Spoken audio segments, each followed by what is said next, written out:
and welcome again to Between the Sheets, the show where we look inside the papers to see what's really going on in the world. I'm joined today by broadcaster and columnist Dawn Neesom, and also by my colleague, broadcaster extraordinaire, Mike Graham. Very nice to see you. Thank you for inviting me. Didn't think you'd invite me back after the first time. No, of course you're invited back. Marvellous. Why wouldn't I want this stellar panel here to go through the papers and to pick out some of those big stories? Now, Head up and hard up, by the way, yeah. Sorry. Did I say that I out was in the loud? building. let's go straight. Yeah. I was passing. Okay, let's go straight in. This is a story that probably should be on the front pages, but because of what's going on, it's relegated to the back pages, and it's not even across the whole of the back pages. Croatia will not take the knee on Sunday. England could be in a minority by taking the knee. Dawn, should we even be taking the knee in sport, turning it political? Should they be doing it? And should this be on the front pages, not the back? It is on the front pages, small of some, and it's in the Daily Star, which is my favourite paper. Might have mentioned it a couple of times.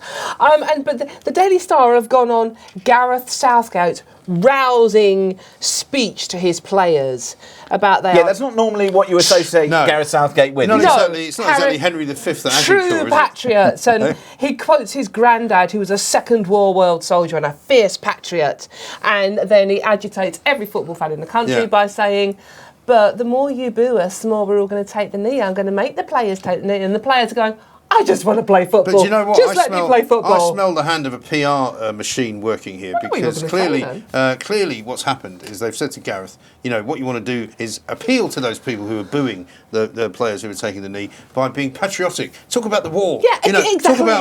Talk about your father being a soldier. No. You know, talk about do all of that. You know, but then don't force people to take the knee. Yeah, but hang on. We've done that. Yeah, but so move on. But not only that, he doesn't actually mention taking the knee in the he treaties. very carefully avoids it. He doesn't mention it. So instead of justifying it, right? Instead of saying this is why we're doing it, he completely avoids the subject. It's just starting a battle between him and the fans.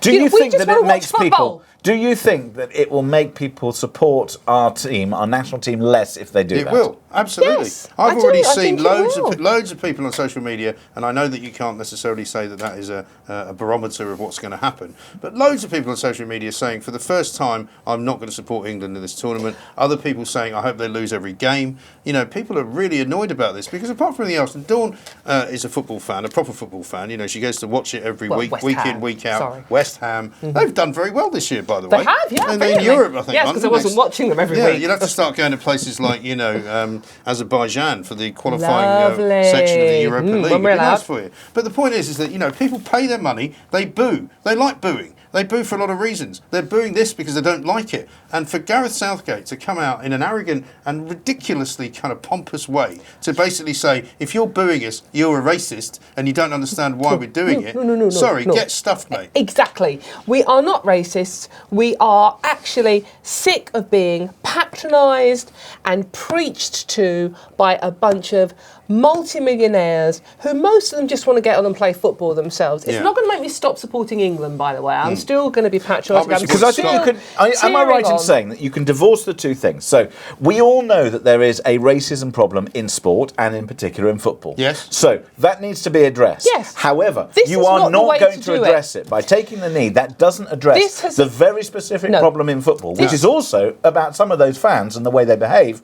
And if you start to do something that they don't like and don't support, then that's going to make it even worse when you're trying to change the game. Absolutely, and Southgate's comments have made it even worse. It's become more divisive.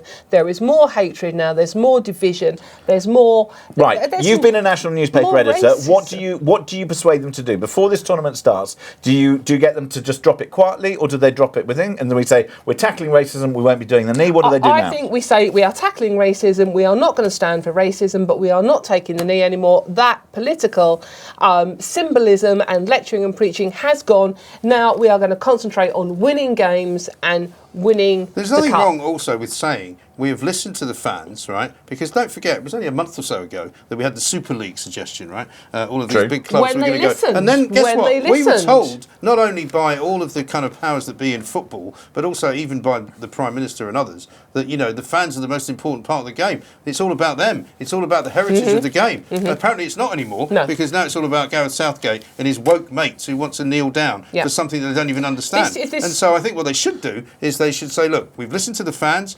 We still believe in our cause. However, we understand that this particular demonstration of what we want to do is probably not the right way to do it. So instead, we're going to join hands before the game when the national anthem is played. And I think everyone else would go, that's fine. Absolutely. I think everybody would be very happy to hold hands. Because it's good to see. And what's wrong, of course you want to be against racism. There's nobody saying that you shouldn't be against racism. But as Dawn says, I don't need to be lectured about equality by some bloke who's got 4 Lamborghinis and 2 Bentleys. Thanks very much indeed. And to be honest with you, I've got friends who do play football at professional level in the Premier League, and they are as sick of it as the fans are. Yeah. The players themselves. And let's face it, there are plenty of people who have got high profiles in football. Les Ferdinand, right, for example, great player, man who played fantastic football for lots of big clubs. He's at QPR now. He says it's a waste of time. Wilfried Zaha, Crystal Palace, doesn't want to take the knee. Do. No, He's absolutely. black. He doesn't believe in it. John Barnes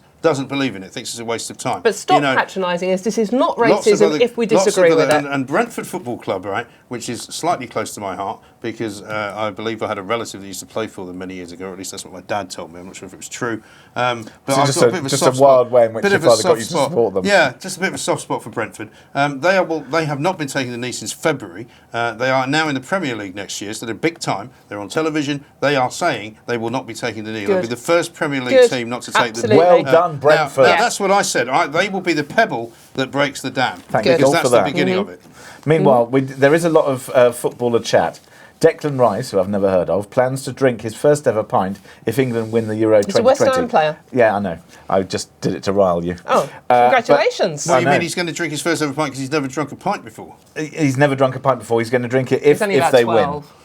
But no, he's 22. But then the other thing is that one of the other papers, which has actually done an interview with him, says, I don't like drinking pints. I don't want to drink a pint, and I'm never going to drink a pint. Okay. So I think they just lied here. Right. Well, it's just a lie. It's you don't want to accuse newspapers of lying. That's a very dangerous thing to do. Yes, exactly. I mean, you're starting to fall into Harry and Meghan territory. Oh, well, shall we do it? Shall we do it? No, let's do it now. Let's do it now. Go for it now. So, in all the papers, there amazing how quickly their names come up. Oh, I really try hard to avoid it. Every week on this programme, we say, right, we're not doing Harry and Meghan, we can't be bothered. And then they've done it again. And what I find absolutely extraordinary is that here we've got Harry and Meghan. So they're making a fuss, and it's in every paper, as we know. Yeah. Can I just point something out? It was only 2 days ago, right, that we were told that Harry was going on parental leave from a job he doesn't have. And we were all pleased. For 5 months. For 5 months, right? Yeah. What does he do on day 1 of his parental leave? Starts a legal action. He says he's suing the BBC. I thought he was on parental leave. What's he doing? Here we go. Over a baby's name, can you believe that? Really? Why would you do that? I mean, it's ridiculous. But also, what's interesting is that unusually, and you and I have been involved, I'm sure, in plenty of these kind of legal matters with newspapers and people accusing people of writing things that they made up. They're not saying that he made it up. No. They're not saying that Johnny Diamond from the BBC just decided to invent the story, that in fact, he hadn't had a conversation with Lilibet about using her name. But they say that he was wrongly briefed. Because here's where they're clever. They know that he will never give up the source of the person. He's spoke to somebody inside Buckingham Palace. Yeah. He will not be able to produce that source, so it'll just be he said, she said in court. Exactly, and then they hit back again, because here's how it's worked. Sussexs War on the BBC is this double-page spread which they got in the Daily Mail. I wish they stopped calling him that, by the way. Duke and Duchess of Sussex. Have they ever been to Sussex? Duke and Duchess of Netflix. I live in Sussex part of the time. I don't wish to have my name associated with theirs. What the Palace source said in here, the Queen was not asked by the Duke and Duchess of Sussex about naming their daughter Lilibet. And how the couple hit back. Spokesman for Harry and Meghan, the Duke spoke with his family in advance of the announcement. Sure he did. Then what does that mean? In fact, his grandmother was the first family member he called. Does that mean after the birth or before the birth? During that conversation, he shared their hope of naming their daughter Lilibet in her honour. Had she not been supportive, they would not have used it. So here's the scenario. That's what they're saying is, so he rings either at the point that the baby is being born, or it's tomorrow, or it's just happened, and says, oh, hi, Grandma, or hi, Granny, blah, blah, blah, just to let you know, we were thinking of calling it Lilibet. and da-da-da-da-da-da-da. You don't then, suddenly, Grandma is not going to say, oh, I don't like that. You haven't given her a chance. No. So this is exactly what they've done. So they haven't asked her. Well, we don't know because it's a very carefully worded statement, very, isn't it? very that could be read in any direction, that statement. Well, it very could be. But what it appears from this statement, if you're somebody... So the sources said, no, she wasn't asked. And this is saying, well, you know, she was told, but, you know, at the moment... It's rather like saying to somebody, oh, we're going out now? Yes. What's the dress code? Oh, it's black tie and you're outside the door. It's just like, it's very, very fudgy. You know? But the point is, as you said, Mike, they have... You step down, they're going to spend time with their baby. Yeah. So they start a legal action with the BBC on day one. And here are two organisations which they're only famous because we paid for them. The BBC is only the BBC because we paid for them. Yeah. And so they are wasting their money, our money, everybody's time, everybody's effort on their own self-vanity. It's like, please, can you just stop it? Go back to your boxes. We've had enough. We've had enough of you. We've had enough of your wokery. We've had enough of your boring claptrap. We've had enough of your he said, she said. We've had enough of your PR spin. Please stay in America. Shut up. Yes. But the thing is, do you for know... 5 months, that would be good. Well, yes, you promised us you were going to shut up. Leave us alone. Take parental leave. Shut up. Stay home. Enjoy your chickens. 5 years would be good. But do you think that when he had 5 months of parental leave, he ran that past Netflix and Spotify, who are paying him £26 million this year to work for him? Well, I mean, he probably did, and that's probably such hard work. He needs to take 5 months off. Yeah. I mean, I took a week off when one of my kids was born, and after a week I was ready to go back to work because I fed up with just changing nappies. Or was that because you were sent back? No, it's not for me. You know, if he wants to spend 5 months raising a child, good luck to him. He doesn't have a job. He might pretend he's got a job, but he doesn't have a job. No. He talks for a living like I do, but he gets paid a lot more than I do, and he's not as good as I am.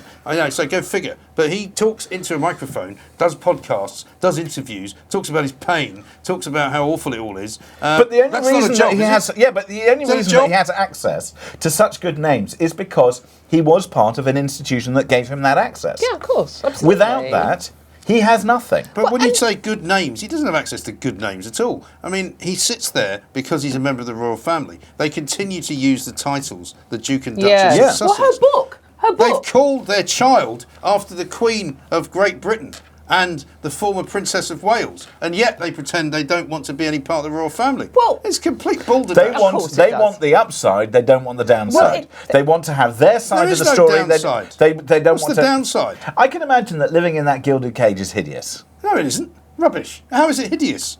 Because you'd have a lot of people around you doing all sorts of things and organising stuff, and you have little or no control. No, that's not true. Everyone who's ever been in the royal family can do whatever the hell they want. It's true. I mean, they do quite a lot of that. Hot and cold running butlers, hot and cold running nannies. They can go to, up to Scotland if they want, disappear in Balmoral. They can hide away from the public eye. And and during a pandemic, they can cross the country and do some shagging. It's not like they're living in Upper Slaughter where the tourists are walking past, putting their microphones into the windows.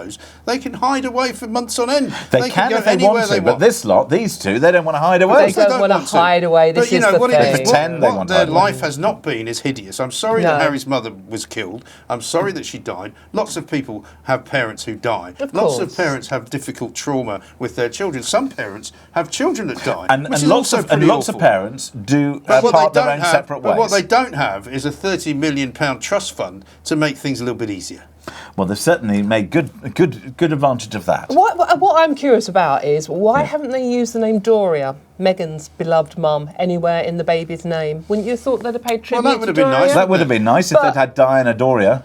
Well, absolutely. But Sounds a bit like Diana Dawes, though, doesn't it? That. But they wouldn't know who Diana Dawes is. Lilibet Diana guarantees the child a career for life, isn't it? I mean, apart from How calling did you get your name, Lilibet? Yeah. Oh, yeah, my great-grandmother is the Queen of England. Literally, apart from calling her Her Majesty, Not England, by the there's not going to be another way of doing it. Do you think Doria, that Harry, when he walks around the house, has to call Meghan Your Majesty? Do you think she demands that? Well, I think if she takes her thumb off his mouth long enough, probably gets a chance to, but otherwise he's not going to. Off the back of his neck. Yeah, quite. Deary me. I've got another royal story as well. Have you? Oh, yes, please. Go on. This one, This one is about Her Majesty.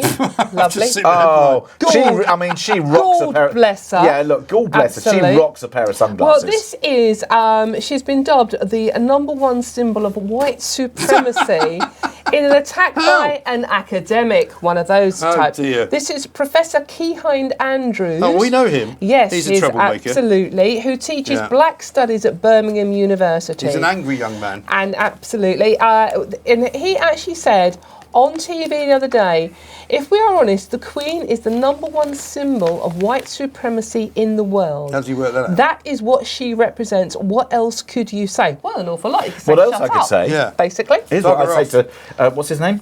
Keyhind Andrews. It's Keyhind Andrews, I don't want to read that crap. He's This is appeared Her on, Majesty the Queen. Sorry, Keyhind, Mm-hmm. you're an Very idiot. good. I like that. Yeah. I like a bit of tearing up of Yeah. newspapers. No, Absolutely. I like, because look, Well played. I don't want Her Majesty, subjected to that kind of nonsense. She's been an incredible servant to the nation. ridiculous. Who do these as people think they well. are? I mean, It's like these bloody students in Oxford, taking the Queen's picture down. And I don't care if they want to do it, but the reason they want to do it is because apparently it's not a welcoming image. And the Queen has to be one of the most admired, welcoming and revered figures in history. do you know how many students actually got that done? There were about 3 students that actually got that done.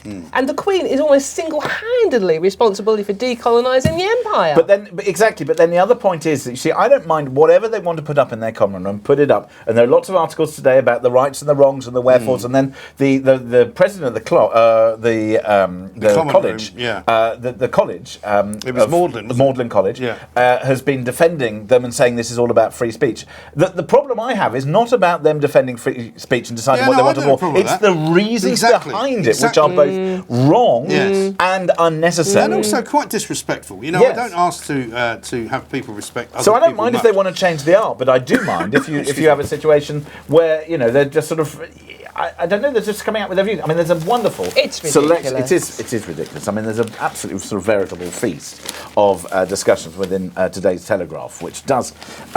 It does sort of pick up on some of this sort of wokery, if you like.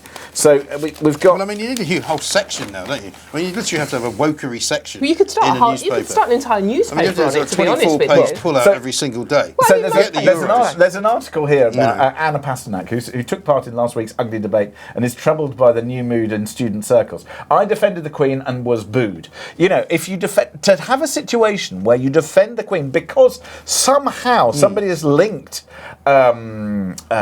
She's white supremacist. I don't know. They've She's linked some of the literally history a with. member of the Ku Klux Klan. Well, literally. according to some of them, that would appear the case. But then when you've got that, and then you've also got the story about, the Oxford College, which we've now got 150 dons who have decided that they're not going to teach. Because I think that's a good thing, by the way. I think they should not only not teach ever again, These particular but they should ones. actually You think they be should get made fired? redundant and be fired. Oh. If they don't want to do that job, we'll all be a lot better off, because one of the reasons why these idiotic students voted to remove the Queen's picture is because they're being taught by these morons who keep teaching them that history, and British history in particular, is toxic, and that we need to disassociate ourselves from every single thing that has anything to do with it, which is bonkers. But Madness. these are the ones complaining about the Rhodes statue, aren't they? Yes. Right, okay. The Rhodes statue that was there when they took the jobs at Yes, Oxford. that's Why right. didn't they go, I'm really offended by that then? But then it's Why also just the now? Rhodes statue of the individual who funds a huge number of places Exactly. for disadvantaged people from around the world Yes. because he realised what was going on. Well, like if Bill you Clinton. start, wasn't that Slavery, apologise straight Bill Clinton away. was a Rhodes Scholar.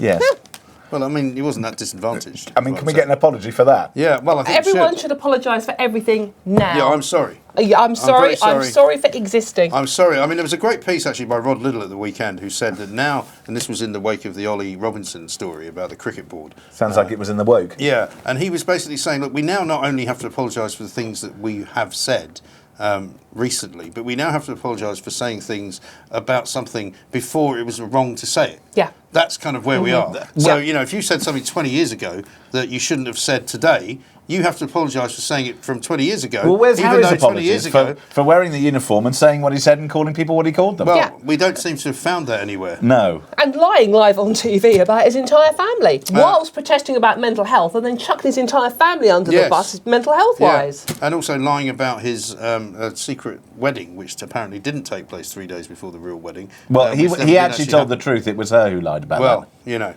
in any event, they speak as one. They do speak not? as one with their wonderful PR team behind them. So the Well lecturer, done. the lecturers though, surely are there to improve youngsters' lives and to educate, and they're refusing to do that. They're downing tools to stop that. What is the point of them? There is no point. Absolutely no You know point. what? I'm so glad I didn't go to university. Does it tell? No, I'm glad you didn't go as well. Because otherwise we wouldn't be able to have that hand wringing every Oh time. my God, you can't say that. I'm so upset. I mean, that would have just removed your whole raison d'etre. But it's like, if I couldn't wring my hands, I didn't get a university. God. Oh, woe is me. Oh, but look how far I've come. I became a national newspaper editor. But look, I didn't go to university. But also all these morons. And I'm white. Did you go my God, I'm sorry. Did you go to Oxford? Yeah, I went there once.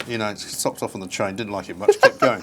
I like this headline. Harry's an effing woke snowflake. This is my kind of rock and roll. Noel Gallagher giving an interview to the Sun. He knows everything that you need to know about falling out with your brother. This is why the line is great. Look at this for a line. I feel William's pain having an effing younger brother shooting his mouth off. Brilliant. I mean, that absolutely sums it up, right? And quite frankly, if Noel Gallagher was anywhere near Prince Harry, he'd probably give him a crack around the head and say, sharpen your ideas up, you moron. Well, you know what? I think William would as well. Stop it. I think William would. I think William has. I think Liam said that he would get back together with his brother if he was given 100 million quid, and that's kind of what Harry's done. Yeah. Well, so now he's got 100 million quid. Stop messing around and sort out your family relationship. Yeah, I prefer William as a solo artist as opposed to in a band with Harry. I think it works a lot better. I think it does work a lot better. Yeah. Oh, I mean, they do call her Yoko Ono, the Yoko Ono of the royal family, don't they? Meghan. Meghan. Yeah. Yeah. She did split the band up. Yeah, Yoko Markle.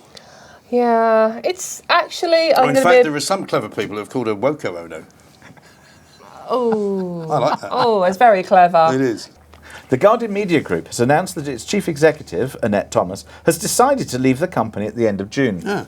What That's page is that reported in The Guardian. What page? 32. 32. On the front page. Page 32, a left-hand page. Financial pullout. Amazing. On the front page, however, of today's Times We call that newspaper, burying something. Yes. Correct. Annette Thomas, the chief executive of Guardian Media Group, Page 1. has resigned abruptly after losing a power struggle with Catherine Viner, its editor-in-chief. Deary me. Fighting McFighterson. Yeah. Does that mean they're going to have to doesn't make a mention here. Does that mean they're going to have to get a new chief executive, or is Catherine Viner just going to take that job as well? I don't know. Do you want the job? No, certainly not. Well, they need to diversify. They're both white. They wouldn't let me into the Guardian office, would Well, they? they're both white. Yeah, Well, of the I don't wrong know. sex And both and the women. wrong She's American. gender. The America chief, makes it even worse. can you say that? Yeah. Mind you, yes. Well, look what America put up with. They put up with Well, going back to what old ginge and whinge. Noel Gallagher said, he said the problem with Meghan is nothing to do with the fact that it's about race, it's about the fact she's American. And that's true to There us. is that. No, there is that. There is a cultural thing going on there. I was also married to an American We have woman, culture. and I how have did some that experience go? of that. Well, I'm not married to her anymore, let's put it that way. You know, she's not very happy about it even now. But, you know, who can blame her? Wowzers. But it did produce the most beautiful daughter. That did, yes, absolutely. Exactly. Yes, I cannot tell a lie. That is entirely correct. Where and would you also like a rather nice brother that she has as well. Yeah, no, I forgot. Oh, yeah. who lives Where in would you B, like to go haven't they? next? I'd like to go to Cornwall. Oh, yes, please. Tell us about because Cornwall. Cornwall is where it's all at. Beautiful at the moment. place. Beautiful part of the world. Beautiful. Well, they've ruined it. Hard to get to, right? Very But don't hard. worry. Not if you've Don't got a worry. big plane. No, but don't worry. They've got new policy in Cornwall. You can fly there from anywhere in the world, and you don't have to do any quarantine. Yeah, no quarantine. It's great. No, so no. I'm going to think No about social distancing, inviting all my friends that live abroad, including my daughter, including my sister and my mother, and I'm going to say, just fly into Cornwall. Yeah. If you can organise a private jet, Private that would be jet. better. But obviously, the great news is that I'll be able to join you, and we'll be able to rent a big hotel Yeah. and just fill it Yeah. with our own Yeah. friends and family. Yeah. And nobody will have to do any quarantining No. because clearly in Cornwall they believe that COVID doesn't exist anymore Well, because it's that safe. Yeah, COVID Brilliant. goes, whoa, I'm not going to Cornwall, no way. No. Right, I'm stopping at one Devon. of the most ridiculous things I think I've ever seen in my life was Joe Biden walking up that plane staircase and falling 3 times before he got to the top. I understand he managed to arrive in Cornwall without falling down the stairs, even though there is a meme that suggests that he did, which is disgraceful, and I would never think about promulgating it. But if you'd see my Twitter, you might find it there. The point about this meeting is it's a waste of time, it's a waste of money. I'm sure if you live in Cornwall, you would be mightily peed off by the fact that you can't go anywhere. Everywhere that you look, there's a Secret Service agent with an AK-47. There are 6,000 police down there. Yeah. It's ridiculous. There are 600 journalists. And it's How a did they get tiny there? place. Carbis Bay. Do you know how beautiful. normal? Do you know how many police officers they normally have in Carbis Bay? 2? 20. Oh.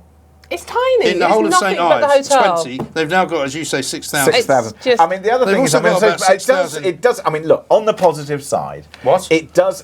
On the positive side, it does possibly help Why? put the UK post Brexit on the global map.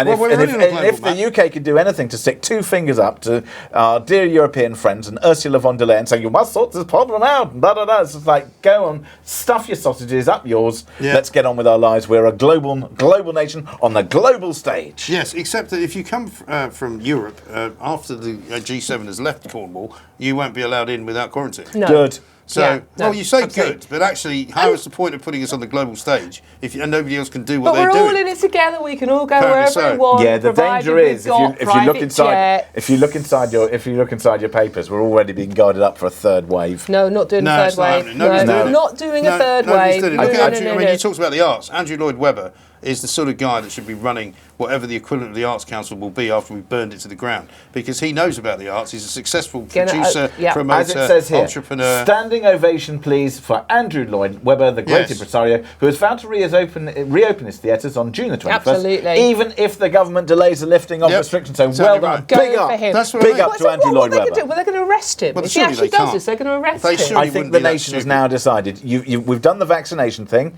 It appears to be working. It doesn't matter if cases rise, as long as hospitalisations because wasn't it stay low and deaths stay. So they are. Quite. So if they go up, then they should have a provision. So now we need a post 21st of June roadmap, which says if something happens, I dare say, if things got critical again, I dare say we'd all step back and say, I know, but they won't. But if they did get numbers going up then we need to have then you act on it. We know what to do now. No, but except we've all been vaccinated, right? So people who have been vaccinated are fine. And if people who have not been vaccinated choose not to be vaccinated and then they go and get it and they go and get ill, well, that's their problem. And there's not that many of them to overwhelm the NHS. True. I mean, good point, well made. Well, some of them work in the NHS, apparently. Well, I know. What? How? Why? Well, why? It's absolutely up to them. If you don't want to have the vaccine, don't have it. But we should not be being held back by this government. But counter to what every other country is now doing. I was talking to someone in California today. They are lifting the mask mandate on the 15th, right? Or the 20th. We've got to lift the mask mandate. So I get very masks are now. I was talking. Even California, which is very, very kind of cautious, a bit like Britain has been over the way this has all been treated. They're saying, come the 20th of June, forget it, no more masks. Yeah.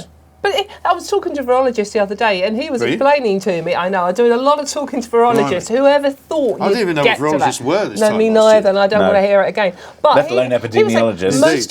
Couldn't even say it. Most of the masks that people are wearing are about as useful as holding a tennis racket in front of your face. Oh, they're terrible. And hoping to be protected from anything. All they do is remind you that you haven't brushed your teeth for a while.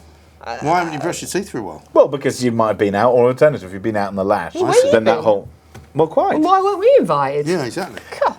Would you like it to do an finally? And finally, mine is involving alcohol. No surprise there. Funny that. Alcohol consumption fell in countries across Europe during the COVID pandemic, but apart from one country. Yeah. Go on, you never guess. It could be Britain. It could be the UK. I've got a theory about this. Do you know why alcohol We're doing consumption? that bit. No. Do you know why alcohol consumption has dropped in Europe? Because we've stopped going there. Yeah. It's true. I mean, in Spain, they're probably down to the tune of about 50 million litres of beer a week. Yeah, I mean... 25, cases of sangria a day. Certainly if I was in Portugal right now... We'd drink all the stuff that they don't want. There'd be an awful lot of Vino Verde going down the tank. Well, the way this survey is done doesn't actually take into account how much each country was drinking beforehand, obviously. That's a good theory, though. It is a good theory, but we are the only country whose alcohol consumption is Who can blame us? I mean, what else can you do apart from get drunk? I know. That is very true. Mike, do you have an and finally for us? I have an and finally for you, because what I would like to say is that the way that the kind of newspapers and the government have been interacting over the course of the last few days has been very bizarre. Matt Hancock appeared today in front of a committee of parliamentary MPs who were inquiring as to whether or not he might or might not be a compulsive liar. And naturally, Matt Hancock denied that he was a compulsive liar, because that's what compulsive liars do. Has he been taking lessons of Harry and Meghan? Well, I'm wondering what the point of it all is. They get Dominic Cummings in to say one thing. They then get Matt Hancock in to say another thing. A proven liar. Meanwhile, nothing is actually changing. Nobody's doing anything. No. It's a complete waste of time and money and effort. Various questions he was asked, he answered with, I don't know. Yeah. Right? Now, if you're the Secretary of State for Health and you don't know the answer to a load of questions that are asked to you about the state of the health system in this country, I would suggest that not only could you be a compulsive liar, but you maybe should have another job and be moved to the side. At least if he's saying, I don't know. I mean, it's better than saying something that's just not true. Well, only if he's lying, though. Well, what if he's lying? Harris What, you thought- think- Harris so he thought does know? any of Well, them I'm lied. saying he might well know. Yeah, He might well know. No, I thought he was bang on the money when he said there was never any PPE crisis in this country. That wasn't a lie in any way, shape or form. No. No. And he also said that 1.6% of the people moved out of hospitals into care homes were responsible for some of the infection, but basically poo-pooing the whole idea. that We people all with- know, here's the thing, we all know that when they sent people home from hospital, they had COVID and they sent it into care Ring homes. of steel. He had a ring of steel around them. He's saying, though, it was only 1.6%. That's what he's saying. Yeah. And he says that there's We also know that 76% of statistics are made up. That's also true. Yeah. And finally, Happy birthday. I'm just going to mention Betty Freeman. Yeah. She has done 100 jokes in the run-up to her 100th birthday. She says, apparently I've gone viral, but I feel fine. And I think on that bombshell, we should probably end this show. I think so. Thank you very much indeed to Mike Not at Graham, all. who, of course, you can watch him on Plank of the Week, which is You're available on our really fed YouTube up. channel. It's great fun. And, of course, you can catch him every weekday morning between 10 and 1 on Talk Radio. And, of course, to Dawn Neesom, you can catch her on many of our Everywhere. shows. Everywhere. And also her Wednesday column. COVID of journalism. Yeah, she's gone viral as well. She's gone viral. It's absolutely everywhere. I can't get rid of her. Anyway, thank you so much for watching. Until the next time. Oh no, she just straightened me. I think I'm going to be sick. Until the next time, I'm James Max. Thanks for watching.